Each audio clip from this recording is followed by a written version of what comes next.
Dari Abu Hurairah radhiyallahu anhu, Rasulullah sallallahu alaihi wasallam bersabda, akan terjadi fitnah. Orang-orang tidak lagi dapat mendengar mana yang benar, mana yang buruk. Mereka bisu. Bisu dalam makna dia membisu, dan mereka juga akan menghadapi ketulian, tuli dari kebenaran. Maka barang siapa yang mencoba untuk mendekati fitnah tersebut, ia akan tertarik di dalamnya dan ikut serta dalam mengumbarkan lisan dalamnya, serta seperti orang memukulkan pedang. Innal hamdalillah nahmaduhu wa nasta'inuhu wa nastaghfiruhu wa nastahdihi wa na'udzu billahi min syururi anfusina wa min sayyiati a'malina, may yahdihillahu fahuwal muhtad wa may yudlilhu fala hadiyalah. Asyhadu an la ilaha illallah wa asyhadu anna Muhammadan abduhu wa rasuluh. Allahumma salli wa sallim ala sayyidina Muhammadin wa ala alihi wa ashabihi wa mawala. Rabbi israh li sadri wa yassir li amri.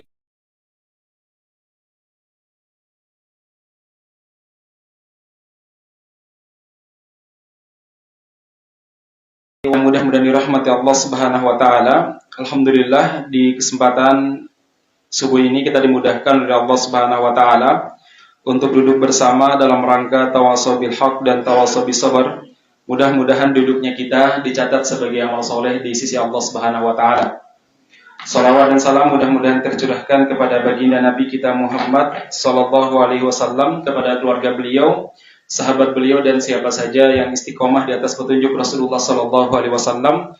Kita senantiasa berdoa kepada Allah, mudah-mudahan kita termasuk mereka yang diberi kemampuan untuk bisa istiqomah menapaki petunjuk Nabi kita Muhammad sallallahu alaihi wasallam. Jamaah sekalian, alhamdulillah kita duduk bersama di tempat yang insyaallah berbarokah, di masjid kita. Masjid kita yang insyaallah akan segera berdiri dengan makmur dan megah insyaallah. Dan kita berdoa mudah-mudahan dengan bangunnya bangunan baru terbangun juga iman kita, demikian juga makmur juga masjid kita. Jemaah sekalian yang mudah-mudahan dirahmati Allah Subhanahu wa taala, di kesempatan kali ini saya masih pada kajian terkait tentang fikhu fitnati akhir zaman atau fikhu asyraqi sa'ah, fikih terkait masalah tanda-tanda kiamat. Kenapa saya berbicara masalah fikih fitnah ataupun fikih tanda kiamat? Karena begini, kalau bapak-bapak, ibu-ibu masih ingat kajian hadis arba'in, di hadis yang kedua ada sebuah dialog yang sangat panjang antara Rasulullah SAW dengan malaikat Jibril. Dialog tersebut terdiri dari 4 poin yang paling utama. Poin pertama adalah Jibril alaihissalam bertanya kepada Nabi Muhammad SAW tentang al-iman, al-Islam dulu ya, al-Islam. Kemudian dijawab oleh Nabi Muhammad SAW dengan menyebutkan rukun Islam. Kemudian yang kedua, Jibril bertanya kepada Nabi Muhammad SAW tentang al-iman. Kemudian Nabi Muhammad SAW menyebutkan rukun iman. Lantas Jibril alaihissalam bertanya tentang terkait masalah al-ihsan.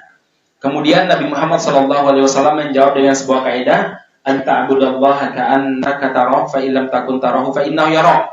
Kamu hendaklah beribadah kepada Allah seakan-akan engkau melihat Allah, dan kalau kamu tidak melihat Allah, maka perhatikanlah atau yakinlah bahwa Allah Subhanahu wa taala Maha melihatmu. Kemudian, pertanyaan yang keempat, Jibril bertanya terkait kemudian Nabi Muhammad SAW menjawab dengan sebuah kalimat, mal mas'ulu anha bi'alamin sa'il. Orang yang bertanya tidak lebih tahu daripada yang ditanya. Orang yang bertanya tidak lebih tahu daripada yang bertanya. Kemudian Jibril bertanya, fa akhbirni an amaratiha. Kalau kamu tidak menjelaskan kapan terjadinya, tunjukkan kepada saya atau kabarkan kepada saya terkait tanda-tandanya. Kemudian Nabi Muhammad SAW menjawab dengan menyebutkan 2 kaidah. Apa kaidahnya? Antalidal amatu rabbataha wa antaral huffatal urratal alata ri'a asya'i yatawaluna fil bunyan. Wahai Jibril, kamu di antara tanda-tanda kiamat adalah kamu akan menyaksikan orang-orang ataupun ibu-ibu, budak-budak perempuan akan melahirkan tuannya. Budak-budak perempuan akan melahirkan tuannya. Yang kedua, kamu akan melihat orang yang dulunya telanjang kaki, telanjang dada, mereka adalah orang yang miskin, kemudian dulunya mereka pengembala unta, mereka berlomba-lomba dalam meninggikan bangunan. Itu pertanyaan yang keempat yang ditanyakan oleh malaikat Jibril kepada Rasulullah SAW. Sudah banyak kajian terkait masalah al-Islam, biasanya materi terkait masalah fikih. Kemudian udah banyak juga berbicara al-iman, biasanya materi terkait masalah akidah. Kemudian banyak juga terkait masalah al-ihsan, ini materinya terkait masalah tazkiyatun nafas, yaitu ilmu suluk terkait masalah penyucian jiwa. Dan sekarang banyak ustaz-ustaz yang membahas masalah itu. Nah, kemudian yang keempat, bagian yang keempat yang harus kita kaji, kelengkapan daripada dinuna, agama kita ini adalah apa? Yaitu as-sa'ah, terkait masalah kiamat. Ini kelengkapan agama kita. Agama kita ini akan berkurang kalau cuma mengkaji yang keempat. Makanya ketika Rasulullah SAW bertanya kepada Umar radhiyallahu anhu yang meriwayatkan hadis ini, beliau bertanya, "Ya Umar, kamu tahu siapa yang bertanya?" Apa jawaban Umar? Allah dan Rasulnya lebih tahu. Kemudian Rasulullah SAW mengatakan, "Ata fa innahu Jibril." Tadi yang datang adalah Jibril. "Atakum yu'allimukum dinakum." Jibril datang kepada kalian, mengajarkan kepada kalian tentang agama kalian, dinakum, agama kalian, din. Maka di sini din itu ada 4 unsur. Satu al-Islam, yang kedua al-iman, yang ketiga al-ihsan, dan yang ketiga apa? Kiamat. Karena Rasul mengatakan tadi Jibril datang mengajarkan kepada kalian agama kalian. Agama kita dinuna terdiri dari 4 urusan pokok ini. Nah, sudah banyak mengkaji 1, 2, dan 3. Yaitu apa? Masalah sholat, masalah puasa, udhiyah, dan lain sebagainya. Itu masalah masuk pada kajian al-Islam. Sudah banyak kajian terkait masalah al-iman, masalah akidah, masalah tauhid, dan lain sebagainya. Kemudian demikian juga, apalagi poin yang ketiga ini, bicara tazkiyatun nafas, terkait masalah akhlak, dan sebagainya. Sudah banyak para ulama dan para ustadz yang mengkajinya. Nah, sekarang kita masuk poin keempat. Yaitu apa? Kiamat. Nah, ma'asyiral muslimin yang benar-benar dirahmati Allah Subhanahu wa taala, di kesempatan kali ini saya mulai dari sebuah hadis di mana Rasulullah SAW pernah bersabda dalam hadis yang sangat panjang. Beliau mengatakan, "Satakunu fitnatun somma bukma umya man asyrafa laha istasrokat lahu wa israful lisani fiha kawuqu isayfi." Dari Abu Hurairah radhiyallahu anhu, Rasulullah sallallahu alaihi wasallam bersabda, akan terjadi fitnah. Orang-orang tidak lagi dapat mendengar mana yang benar, mana yang buruk. Mereka bisu. Bisu dalam makna diam membisu. Dan mereka juga akan menghadapi ketulian. Tuli dari kebenaran. Maka barang siapa yang mencoba untuk mendekati fitnah tersebut, ia akan tertarik di dalamnya dan ikut serta dalam mengumbarkan lisan dalamnya, serta seperti orang memukulkan pedang. Jamaah sekalian yang mudah-mudahan dirahmati Allah Subhanahu wa taala, ini hadis menjelaskan terkait tentang beberapa jenis fitnah yang akan dihadapi oleh manusia. Rasulullah menyebutkan bahwa fitnah yang akan dihadapi oleh manusia diantaranya menyebabkan orang summa. Orang tersebut betul-betul dia tidak bisa mendengar, tuli, tidak tahu mana yang benar, mana yang salah, ya, mana yang benar, mana yang salah. Umya, membuat orang buta, tidak bisa melihat kebenaran. Kemudian membuat orang bukma, bisu, bukum, ya, tidak berani berbicara kebenaran. Nah, ma'asyiral muslimin, ini adalah fitnah-fitnah yang akan dihadapi oleh manusia di akhir zaman, yang membuat manusia sekali lagi susah untuk membicarakan kebenaran. Dia tahu itu kebenaran, tapi dia tidak berani menyampaikan kebenaran tersebut. Kenapa? Akan menghadapi berbagai macam ujian dan cobaan yang luar biasa. Orang tidak bisa lagi melihat kebenaran, padahal dia bersama dengan orang-orang yang membawa kebenaran. Atau banyak sekali kitab-kitab yang ada di dalamnya. Atau mungkin di perpustakaan dia banyak kitab-kitab tafsir. Banyak hadis-hadis Nabi Muhammad SAW, tidak lagi bisa membedakan mana hak, mana yang batil. Mana orang-orang yang jujur dan mana orang-orang yang pembohong. Ma'asyiral muslimin yang mudah-mudahan dirahmati Allah Subhanahu wa taala, inilah gambaran fitnah yang disampaikan oleh Nabi Muhammad SAW. Nah, permasalahannya apa sumber fitnah ini yang membuat manusia tuli dari mendengarkan kebenaran, yang membuat orang bisu tidak berani membicarakan kebenaran, ya, dan membuat orang apa? Buta dari kebenaran tersebut. Dia pura-pura tidak mau melihat, tahu ini benar, tapi dia tidak mau mengikutinya. Dan sepertinya ma'asyiral muslimin hari ini banyak yang seperti itu. Ya, bahkan kadang kita juga kadang seperti itu. Tahu ini yang benar, tahu ini yang salah. Tapi karena kadang ya karena kondisi masyarakat atau mungkin malu sama orang, akhirnya kita tidak melakukan kebenaran tersebut. Ya, atau tidak menerima kebenaran tersebut. Ma'asyiral muslimin yang mudah-mudahan dirahmati Subhanahu wa taala, salah satu fakta misalkan ya, kan banyak kita ini kadang diundang saat walimahan. Banyak sekali walimahan sekarang itu, seringnya itu dia tabrakan dengan waktu sholat. Kalau nggak sholat duhur, sholat asar. Kalau nggak sholat asar, sholat isya biasanya. Ya, banyak dunia. Kadang kalau kita sudah hadir di majelis walimahan, mendengarkan adzan itu ya dengar, tapi nggak bisa beranjak dari walimahan tersebut. Sajane adzan iki ya, adzan asar, tapi saya rampungkan sisanya. Padahal rampungnya nanti adalah jam 4:30. Saya kemarin itu menghadiri sebuah walimahan daerah Grobogan sana. Saya tanya sama panitianya, kapan acaranya? Ustaz, insya Allah acaranya habis Jumatan. Oke dah, berarti kita bisa Jumatan dulu. Jauh ternyata. Begitu sampai ternyata akadnya itu menjelang adzan Jumat. Saya masih ingat, itu jam 11 lewat. Waduh. Ini saya khawatirnya termasuk akad yang haram. Kenapa? Karena sudah menjelang waktu sholat. Ya sah-sah sih. Ya. Kalau ditanya sah nggak sah.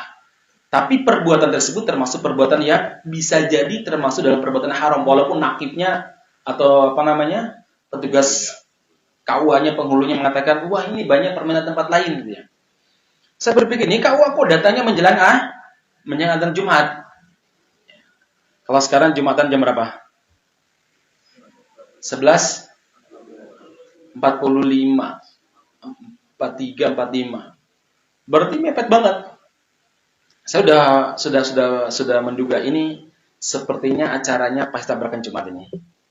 Kan Allah Subhanahu wa taala berfirman, "Ya ayyuhalladzina amanu idza nudiya lis-sholati min yaumil jum'ati fas'au ila dzikrillah wa dzarul bai'." Tinggalkan jual beli. Para ulama mengatakan semua aktivitas yang bisa menyibukkan dari nida, yaitu menjawab panggilan Jumat, itu adalah termasuk yang dilarang. Maka melakukannya termasuk perbuatan yang haram. Akhirnya saya bilang sama rombongan, kita sholat Jumat dulu. Ini nggak bisa seperti ini. Oke, sholat Jumat dulu. Tapi ya bapak-bapak dan panitia itu ya nggak sholat ya. Padahal pakai kopiah. Ini soalnya masalah Jumat ya. Beda mungkin masalah sholat biasa. Maksud sholat biasa itu artinya begini, bukan berarti kita meremehkan. Mungkin mereka beranggapan nanti bisa dijamak. Karena memang ada sebagian pendapat ulama kontemporer, walaupun pendapatnya sangat lemah, bahwa kalau acara-acara sangat penting sekali, boleh dijamak. Ya. Kayak rapat, macam-macam. Ada sih, bukan, ya menurut saya pendapat yang marju, pendapat yang sah, pendapat yang kurang memiliki dasar dan dalil. Nah, ya kalaupun seandainya mereka memakai pendapat tersebut boleh dipahami. Tapi kalau Jumat, bisa dijamak. Ya nggak bisa dijamak Jumat itu ya. Akhirnya setelah saya sholat Jumat, saya lihat kok acaranya masih sampai menjelang asar. Saya lihat jam, ini jam 3:05 ini. Sebentar lagi sebagai asar ini. Waduh, ini gimana? Akhirnya udah, saya keluar. Kemudian saya ke musola. Saya tanya sama orang yang jualan situ, "Dek, ini sudah masuk waktu asar. Sudah, kenapa nggak diadzanin?" "Ngapunten Mas, biasanya nggak diadzanin." "Loh, nggak pernah diadzanin?" "Nggih, jarang kan ya." "Ya udah, saya adzan boleh ya?" "Nggak boleh Mas, ada walimahan," katanya. Aduh, sepripun iki dalam hati. Ya udah ya, akhirnya udah saya adzan tanpa apa namanya, tanpa mic ya, ke tanpa speaker, kemudian saya adzan, saya tak tuh soal Sunda tak tunggu. Nah, saya tanya, ini kok kada datang? Anu mas, pada rewang semua katanya. Saya dalam hati, jangankan asar ke Jumatan aja pada rewang gitu, kalah ini. Jamaah sekalian, inilah terkadang fitnah itu apa? Membuat telinga kita ini tuli dari mendengarkan hal-hal yang baik. Adzan jamaah sekalian, tuli. Terkadang kita juga sohibul walimah, terutama bapak-bapak ya, nanti kalau walimah anaknya tolong masalah-masalah seperti dijaga betul ya. Karena terkadang walaupun orang-orang ngaji juga itu seringkali ya, terutama mungkin kalau mulainya habis zuhur. Pastikan kalau habis zuhur itu selesainya ya sebelum asar, bukan menjelang asar ya. Sebelum asar. Nah, demikian juga kalau sebelum zuhur, berarti apa? Pastikan jam 11 itu selesai ya. Saya masih ingat kan biasanya bapak-bapak yang walimahan itu kan kalah sama panitia. Yang paling banyak berbicara ketika apa namanya? Ketika penentuan acara dan jam, tata cara dan sebagainya, siapa biasanya? Panitia. Sementara kita yang mengeluarkan dana, kita yang punya acara, cuma kita diam. Kenapa? Karena sering mungkin merasa bahwa kita dibantu kan begitu ya.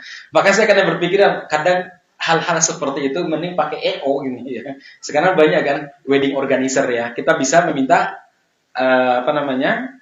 Meminta acara harus seperti ini, mereka akan manut ya. Tapi kalau panitia kampung biasanya kita kudu manut ya. Dulu saya masih ingat ketika saya nikah itu saya Bapak sudah buat acara begini, saya bilang Pak, ini kayaknya tabrak waktu sholat isya deh Pak, saya bilang gitu. Bisa ada diundur? Oh ya saya nanti coba lobby kata Bapak mertua dulu. Saya coba lobby supaya bisa diundur. Saya ditelepon, udah ini insya Allah bisa diundur. Baiklah, saya siap diundur. Kemudian ternyata panitia mengajukan karena acaranya macam-macam alasannya. Wah nanti sewa gedung macam-macam. Waduh ini pasti nabrak waktu sholat isya nih ya. Ya akhirnya ketika mau iring-iring ke pelaminan tuh saya keluar karena ada adzan ini. Ada adzan saya keluar ya. Jadi sampai panik panitianya. Kenapa? Pengantinnya hilang, pengantin laki-lakinya ya. Udah saya keluar aja ya, ngapain ya saya sholat ya. Setelah selesai sholat ternyata di luar masjid ditunggu sama panitia. Ya, masih gimana sih ini sudah mau ke pelaminan? Saya sholat dulu Pak, sholat gitu ya. Baik, jamaah sekalian, terkadang ini penting juga ya. Hal-hal yang kadang remeh, tapi kalau seandainya dibiasakan, nanti lama-kelamaan anak-anak kita nanti terbiasa mengundur-undur waktu sholat gara-gara apa? Gara-gara acara. Yang sebenarnya acara tersebut bisa kita atur. Jadi ada orang yang menciptakan waktu darurat, ya, darurat. Boleh dijamak, darurat nanti jam 4:30 aja. Itu darurat yang diciptakan. Ya, bukan darurat yang memang hadir tanpa direncanakan. Ini daruratnya direncanakan sebelumnya. Baik, masyarakat muslimin yang benar-benar dirahmati Subhanahu wa taala, ini salah satunya. Kita khawatirkan termasuk orang yang disebutkan dalam hadis ini, yaitu apa? Orang-orangnya summa, umya, bukma, orang-orangnya tuli, bisu dan buta daripada melihat kebenaran. Nah, masyarakat muslimin yang benar-benar dirahmati Allah Subhanahu wa taala, kita lihat ya, orang itu kalau sudah ditunjuk sama Allah Subhanahu wa taala ke jalan yang benar. Ya, ini pentingnya kita berdoa kepada Allah Subhanahu wa taala dengan kalimat ihdinas siratal mustaqim. Itu luar biasa. Ya. Walaupun di tengah kebutaan, ketulian dan kebisuan terhadap kebenaran, ada saja orang mendapat hidayah. Ini pentingnya mengucapkan ihdinas siratal mustaqim. Saya ingat kemarin ada kejadian di Kejadian di Arafah, ada seorang pendeta yang baru 3 bulan lalu masuk Islam. Masya Allah ya. Saya melihat wawancaranya Al Jazeera. 3 bulan lalu baru masuk Islam. Dia masuk Islam bersama dengan 100.000 lebih pengikutnya. Subhanallah, luar biasa. Memang salah satu kelebihan dakwah daerah-daerah Afrika itu, pokoknya kalau kepala suku atau pendeta masuk Islam semuanya ikut. Jadi kekurangan mereka mungkin dalam masalah dunia teknologi dan informasi ataupun ketaatannya terlalu membabi buta. Tapi kelebihannya ketika kepala sukunya berhasil masuk Islam, maka yang lainnya pasti masuk Islam, kan begitu. Kayak di Papua lah, kepala suku berhasil dimasukkan ke dalam Islam, maka yang lain juga pasti ikut. Jadi beliau cerita ini, namanya Ibrahim. Nama Kristen saya agak lupa. Beliau bilang, saya 3 bulan yang lalu masih memakai pakaian gereja dengan apa namanya? Dengan kalung salib yang sangat besar di depan saya. Saya sudah membaptis ratusan ribu orang. Di 15 tahun saya menjadi kepala gereja. Itu sebuah jabatan yang sangat tinggi.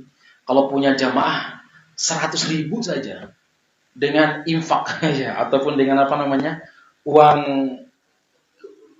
20% biasanya Pak. Ya, uang 20%, taruhlah 10% sebagaimana Solo misalnya, sebagaimana Indonesia. Udah berapa itu gajinya? Udah berapa, bagaimana kekayaannya? Tapi beliau bilang, saya bermimpi. Mimpinya apa? Dengarkan adzan. Mimpinya ada suara yang menyuruh dia untuk memakai pakaian putih. Dan digambarkan pakaian putih itu seperti pakaian ihram. Awalnya beliau bilang, ini hanya bunga-bunga mimpi. 2-3 hari kemudian mimpi lagi. Kalimatnya sama dan gambarnya sama. Aduh, dia mulai bingung. Apa benar apa enggak ya? Dia mencoba untuk mengabaikan. Ini adalah sekedar apa namanya? Bisikan-bisikan. Mimpi lagi yang ketiga. Mimpi yang keempat. Setelah mimpi yang keempat, dia bilang ini pasti sebuah kebenaran. Dia ceritakan kepada jamaahnya. Dan jamaah mengatakan, terserah Bapak mau ikut agama mana, yang penting kami ikut kepada Anda. Akhirnya apa? Beliau syahadat, ratusan ribu pengikutnya masuk Islam. Dan kemarin beliau wukuf di Arafah hari Selasa kemarin. Beliau menangisnya luar biasa, mimpiku telah terbuktikan. Saya membayangkan firman Allah Subhanahu wa taala, "May yahdillah fala mudhillalah." Barang siapa yang diberi petunjuk oleh Allah Subhanahu wa taala, maka tiada seorang pun yang mampu menyesatkannya. Hidup di tengah komunitas orang kafir sebagai pembesarnya orang kafir, maksudnya orang Nasrani, ya. Sebagai tokohnya yang memimpin pengajian mereka, yang memimpin gereja mereka, yang memimpin jamaah mereka, membaptis sekian ratusan ribu orang. Ternyata kalau Allah sudah memberi hidayah, itu luar biasa. Tapi ada kebalikannya. Ada orang hidup di tengah komunitas Islam. Hidup di tengah komunitas Islam. Masjid di mana-mana, pengajian di mana-mana. Tapi dia tidak mengerti kebenaran, ogah mendengarkan pengajian. Ya, sehingga kadang merasa aneh ketika kita mengatakan bahwa tidak boleh memilih pemimpin orang kafir. Oke, apa iya toh? Ya jangan terlalu ekstrim lah katanya. Padahal pengajian tiap waktu. Terkadang lebih parah lagi, ikut ngaji tapi nggak paham. Ya, saya pernah ikut ngisi di sebuah kajian, agak rutin tapi ya, jaraknya sekadar 2 bulan, 3 bulan. Kita sudah menjelaskan bahwa tidak boleh dipimpin sama orang-orang kafir. Allah Subhanahu wa taala telah berfirman dalam puluhan ayat tentang haramnya seorang muslim memilih pemimpin orang kafir. Wala yaj'alallahu lil kafirina 'alal mu'minina sabila. Allah tidak akan memberikan jalan bagi orang-orang kafir untuk menguasai orang-orang beriman. Jelas ayat yang kita jelaskan, ma'asyiral muslimin. Banyak tafsir kita jelaskan. Tapi apa yang terjadi? Kagetnya saya luar biasa ketika peristiwa Ahok. Ternyata mereka tokoh-tokohnya, tapi masifnya membelanya luar biasa. Gak masalah. Toh dia juga pemimpin yang profesional, bla-bla ceritakan. Saya dalam hati, terus selama ini kajian saya dan para ustadz lain itu kemana? Gitu ya. Tentang haramnya mengangkat pemimpin dari kalangan orang kafir. Kadang cara beragamanya kita tuh begitu, unik kan ya. Jadi iya, tapi di belakangnya ya enggak ini ya. Depan tuh iya ini. Nah, ini yang kita khawatirkan jemaah sekalian. Ada juga di antara kita yang memilah-milih pendapat. Mana pendapat nyaman diikuti. Kalau itu sesekali dalam makna karena sifatnya darurat, bolehlah kita itu memilih pendapat yang lemah karena kondisi boleh ya, diperbolehkan. Ya, contohnya menjamak antara sholat Jumat dengan sholat Asar. Ya, bukan sholat Asar. Ya memang sih para ulama mengatakan qaulur rajih, pendapat yang paling kuat tidak boleh dijamak antara Jumat sama Asar karena banyak sekali sebabnya. Ya, karena banyak sekali sebabnya. Tapi karena 1-2 kondisi yang sangat berat, terkadang boleh juga orang menjamaknya. Ya, walaupun itu kita nggak pilih ya. Tapi kalau ada orang yang menjamaknya, saya bisa memahami. Mungkin kondisinya sangat darurat misalnya. Sangat darurat dia pas berhenti pas Jumatan. Nah, nggak Jumatan, nggak enak sama jamaah lain kan begitu, apalagi pakai kopiah atau pakai apa? Baju koko misalkan. Kan pilihannya kalau saya pilihan paling nyaman adalah apa? Zuhur Kalau safar ya, zuhur jamak sekali asar atau jumatan orang jamak, kan begitu masalahnya kan. Nah, jemaah sekalian, saya bisa memahaminya. Kenapa demikian? Karena mungkin dia sangat darurat memakai pendapat ulama yang marjuh atau pendapatnya tidak kuat. Ini sekali lagi ketika kondisi betul-betul sangat darurat dan itu sesekali aja, bukan sesuatu menjadi kebiasaan. Tapi ada orang-orang yang kadang teman-teman kita itu, ini Islamnya ala Indonesia ini ya. Itu apa?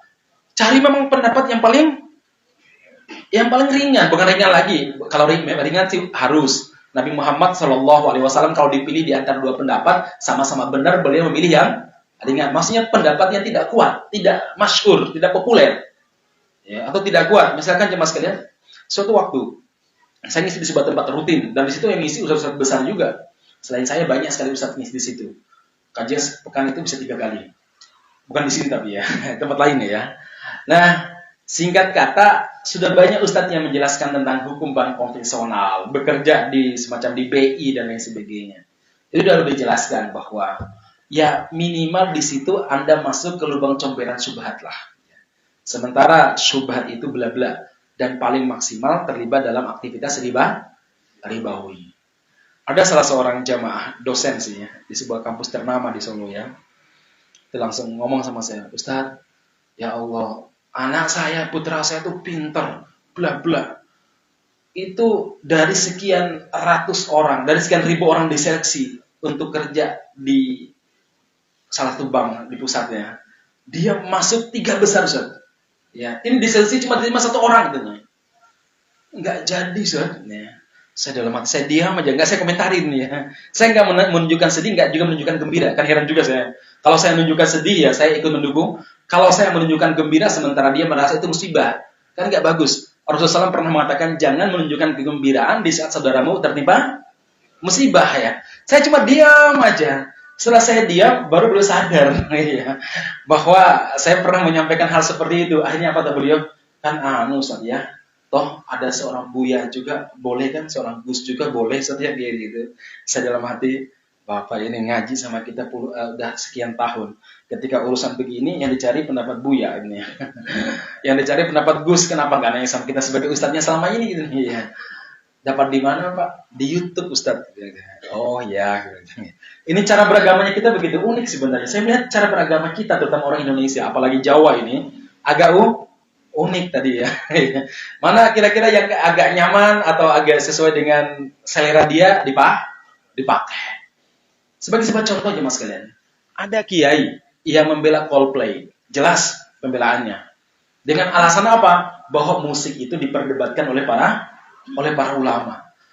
Saya berpikir begini, kok bisa begitu? Sesuatu yang seharusnya diperdebatkan. Itu cara yang terbaik keluar dari perdebatan tersebut. Tidak kan begitu seharusnya. Nah, tapi begini mau saya. Jemaah sekalian, ulama yang memperbolehkan musik itu tidak mungkin memperbolehkannya tari. Apalagi tari-tarian luar yang kadang menonjolkan perut, ya, menonjolkan dada perempuan-perempuan penari. Yang namanya konser dengan musik itu beda. Kalau musik itu satu, kalau konser itu banyak ragam instrumennya. Musik itu bagian daripada instrumennya, alatnya. Masih ada nyanyi, masih ada lirikannya, masih ada penyanyi latar, apa istilahnya itu? Penari latarnya. Belum campur baik laki dan perempuan, belum sponsornya dari minuman keras, belum banyak sekali. Ini namanya kita khawatir jamaah sekalian. Ini fitnah yang menyebabkan manusia itu summa, bukma, umya, bisu, tuli, kemudian apa? Buta. Ya, buta dari kebenaran.